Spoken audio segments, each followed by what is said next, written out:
Wisdom education के YouTube channel में आपका स्वागत है। और आज हम फर्स्ट बार 11th का टॉपिक को आज यूट्यूब में हम ये रखेंगे। और ये जो टॉपिक पढ़ाने जा रहे हैं, इस टॉपिक का नाम है relation function. Relation function and function. ये टॉपिक हम लोग बहुत आगे तक बढ़ चुके हैं। हम लोग फंक्शन पे बात कर रहे थे, फंक्शन टॉपिक चल रहा था फंक्शन, और फंक्शन में भी हम लोग आगे बढ़ चुके हैं, जिसमें हम लोग बात डिस्कस कर रहे थे range and domain of A given function. Range and domain of a given function। इसमें से भी हम लोग डोमेन के बारे में डिस्कस कर चुके थे फंक्शन का। और ये डोमेन को हम लोग कैसे डिफाइन किए थे कि the value of x, the value of x for which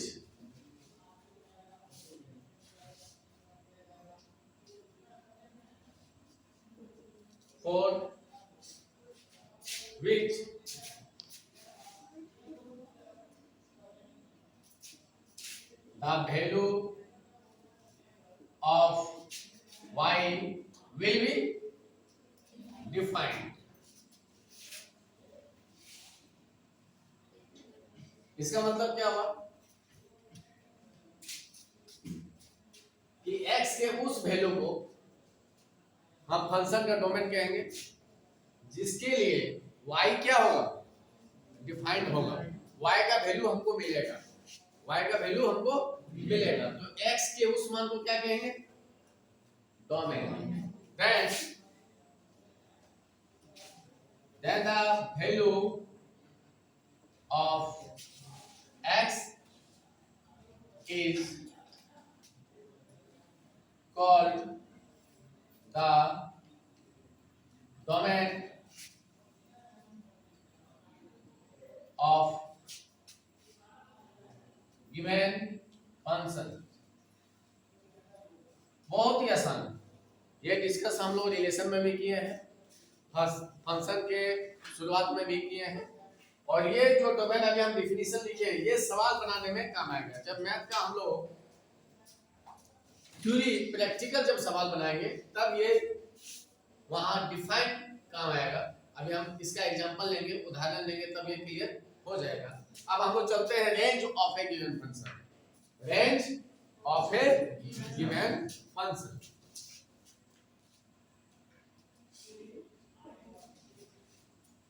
अब हम लोग रेंज को डिफाइन करेंगे। आइए, डिफिनीशन हम लोग पढ़ चुके हैं, ये सिर्फ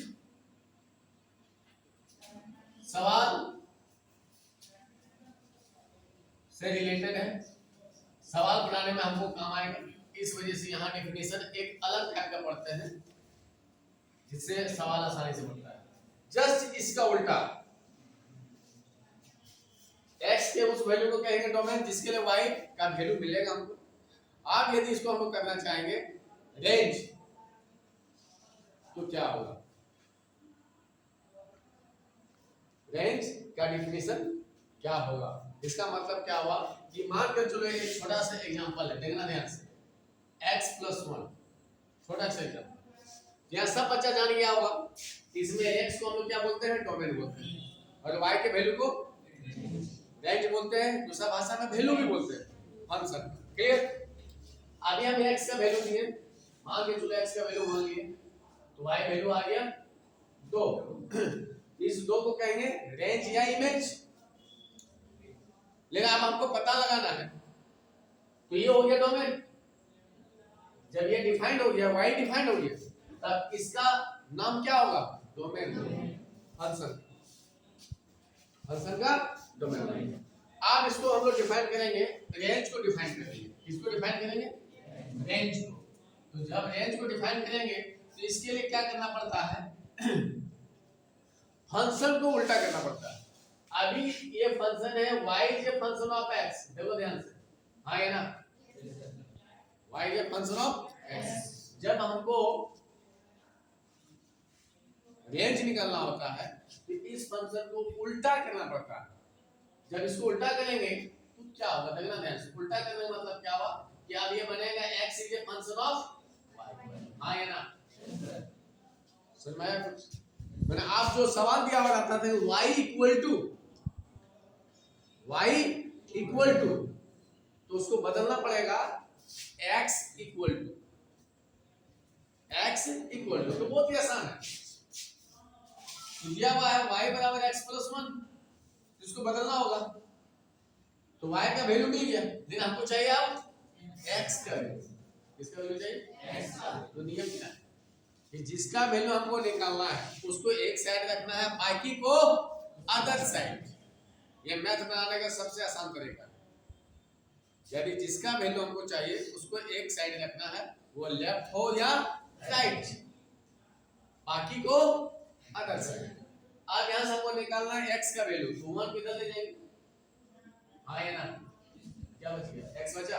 अब इसको थोड़े बढ़िया से लिखेंगे, सरिया के लिखेंगे कोठा भाषा में, तो ये क्या बने, x is a function of, हाँ है ना, इसी को बोलते हैं x is a function of, अभी हम जो बता रहे हैं, हाँ है ना। आप देखो ध्यान से, पूरा सिंपल है, बहुत ही सिंपल है। यहाँ जब x का वैल्यू दिया तो y को वैल्यू मिला, हाँ है ना, हाँ है ना। यहाँ y डिपेंड है किस पर, x पर। आज यहाँ देखो, अब यहाँ देखो, y का वैल्यू देंगे तो x का वैल्यू मिलेगा, हाँ है ना। इसका मतलब यहाँ डिफाइंड कौन होगा, x डिफाइंड होना चाहिए y के उस वैल्यू के लिए।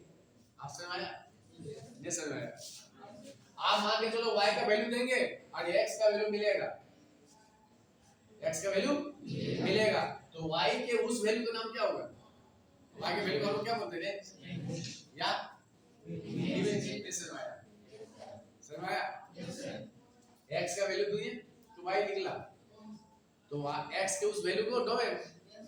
अब यहाँ क्या होगा, y का वैल्यू देंगे तो x निकलेगा, तो y के उस वैल्यू को रेंज करेंगे। आप समझ आया, यहाँ डेफिनेशन क्या होगा, बहुत ही सिंपल होगा कि the value of y, the value of y for which x will be, ये समझ में क्या दिक्कत है, यानी y के उस वैल्यू को हम लोग रेंज कहेंगे जिसके लिए x क्या होगा, डिफाइंड होना चाहिए, शुड बी डिफाइंड या विल बी, हाँ है ना।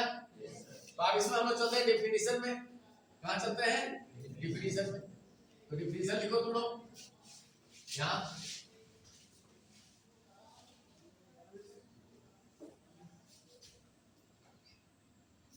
द वैल्यूज में लिख सकते हैं, ताकि वैल्यू एक होने जाता है, बहुत सारा जाता है।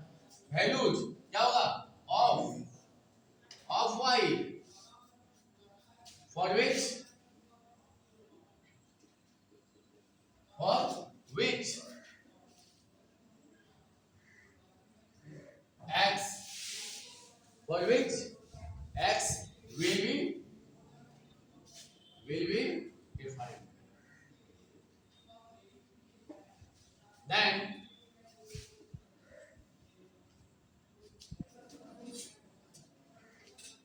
Then the values of y are said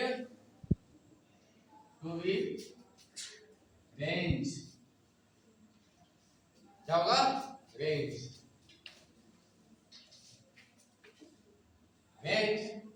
of given function, है ना। अब इसमें एक एग्जांपल लेना होगा हमको, बहुत ही सिंपल। आज हम जो लिए y बराबर है x प्लस 1,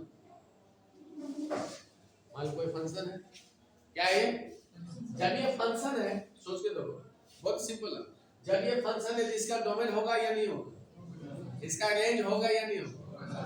तो वही आप डोमेन और रेंज हमको निकालना सीखना है।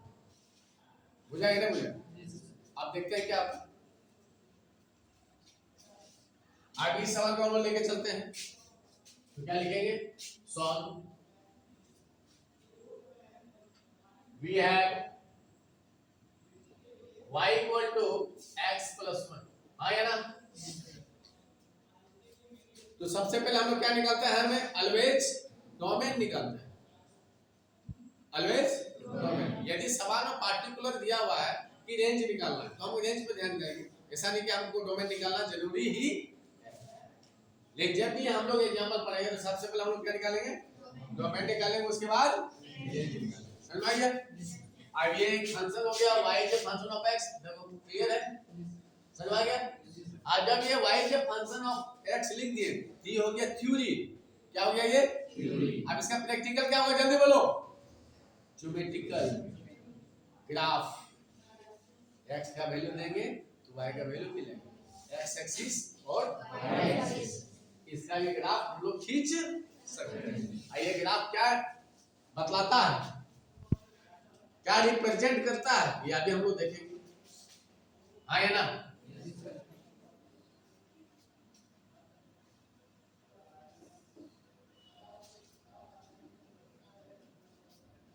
चलते हैं। आप देखना है, बहुत सिंपल बात है। when x equal to 0 1 2 3 4 dot dot dot -1 -2 -3 -4 dot dot dot dot. ये सिर्फ समझाने के लिए है ना यार? बहुत मजा आएगा। बहुत ही आसान, बहुत ही आसान। then y इक्वल टू, तो सबसे पहले क्या पुट करेंगे? 0। तो क्या मिलेगा? आए ना? क्लियर? बुझा कि नहीं बुझा? अब यही तुम लोग बताते जा रहे हैं ताकि यदि तेज होना है तो। अब ये जब दोनों को मिलाएंगे तो पॉइंट का नाम क्या होगा? जल्दी बोलो, जल्दी बोलो। 0 लिए थे तो y क्या मिला? 1। आप समझ आया? समझ आया नहीं? अगला y 1 तो y 2, तो पॉइंट क्या मिलेगा? 1। हाँ या ना? 1 2। y 2 तो पॉइंट क्या मिला? 2 गुना। अब ये करते जाएंगे हम लोग। हाँ या ना? हाँ या ना? अब यहाँ कोई बच्चे के माइंड में तुम लोग को बोल नहीं सकता, हमको मालूम, लेकिन हम खुद बोल देते हैं। यदि कोई बच्चा सोचेगा सिर्फ यहाँ 0 1 2 3 4 लिए तो दशमलव वाला क्यों नहीं? इसके माइंड में कुछ क्वेश्चन है क्या? ये चल रहा है, ये चल रहा है। तुम लोग पूछ सकता है कि सर दशमलव वाला क्यों नहीं? हम लोग ले सकते हैं, लेकिन दशमलव में थोड़ा सॉल्यूशन में टफ हो जाता है। हमको मतलब नहीं है, हमको मतलब ये कि x y का वैल्यू मिल रहा है कि नहीं, y का वैल्यू मिला कि नहीं मिला। अब यहाँ तुम x का वैल्यू कुछ ही लिखो 1.1, y का वैल्यू कुछ तो आएगा। x का वैल्यू 1/4, एलसीएम लेंगे कुछ तो वैल्यू आएगा। y का वैल्यू कुछ भी माइनस तो आएगा ना। तो x का वैल्यू हम क्या लेते जाएंगे, इसका मतलब x का वैल्यू क्या, कोई भी रियल नंबर ले लेंगे तो y का वैल्यू मिलेगा। जैसे मैं y का वैल्यू मिलेगा। मुझे नहीं मुझे आगे प्लस वाला लिए तो चलो चलते हैं थोड़ा माइनस वाला में। तो -1 तो क्या होगा? जल्दी बोलो। 0 तब पॉइंट क्या बनेगा? -1 0। हाँ या ना? कोई दिक्कत तो बोलो। फिर y जब -2 लेंगे तो क्या बनेगा? -1। तो पॉइंट का नाम क्या होगा? -2 हाँ या ना? फिर इसको भी हम लोग बहुत ज्यादा दूर तक नहीं ले जा सकते हैं, खाली सिर्फ समझने लगे। कहने का मतलब क्या हुआ कि x का वैल्यू कुछ भी लेंगे तो y का वैल्यू मिलता है। तो कुछ भी का मतलब कौन बताएगा? जल्दी बोलो। All real number. ये समझ आया? All real number. तो x के ऑल रियल नंबर के लिए y का वैल्यू मिल जाए ना, जिसका डोमेन क्या हो गया? All real number. ये समझ आया? आप प्रत्येक सवाल में क्या इतना लंबा हम लोग लिखेंगे? ये समझ आया? ये समझ आया? ये समझ आया? क्या प्रत्येक सवाल में इतना लंबा लिखेंगे क्या? नहीं, इतना लंबा लिखने की जरूरत नहीं है। तो उसके लिए हम लोग क्लूज बताएंगे। क्लूज क्या बताएंगे? क्लूज। जब फंक्शन लीनियर हो, क्वाड्रेटिक हो या पॉलिनोमियल फॉर्म में हो। पॉलिनोमियल फॉर्म ने बुझा सर, जिसको हिंदी में हम लोग बोलते हैं बहुपद, तब उसका डोमेन ऑलवेज रियल नंबर होता है। समझ में आया? ये हम लोग लिख सकते हैं, इतना लंबा नहीं लिखिए। अब हम लोग खाली लिखेंगे क्लियरली कि y is defined, ये समझ में आया, for all x। तो x के किस मान के लिए? All real number. ये समझ में आया? समझ में आया? तो y डिफाइंड हो गया किसके लिए? x के ऑल रियल नंबर के लिए डिफाइंड हो गया। इसका मतलब क्या हो गया? डोम ऑफ f क्या हो गया? All real number. समझ में आया क्या है? अब यदि कोई बच्चा आपको बता सकता है कि रियल नंबर को ऐसे भी लिख सकते हैं और इसको हम लोग इंटरवल में भी लिख सकते हैं, कोई बताएगा कैसे? खड़ा होके please talk to me. Interval को बोलते हैं। साहुल, कमाल का तुम लोग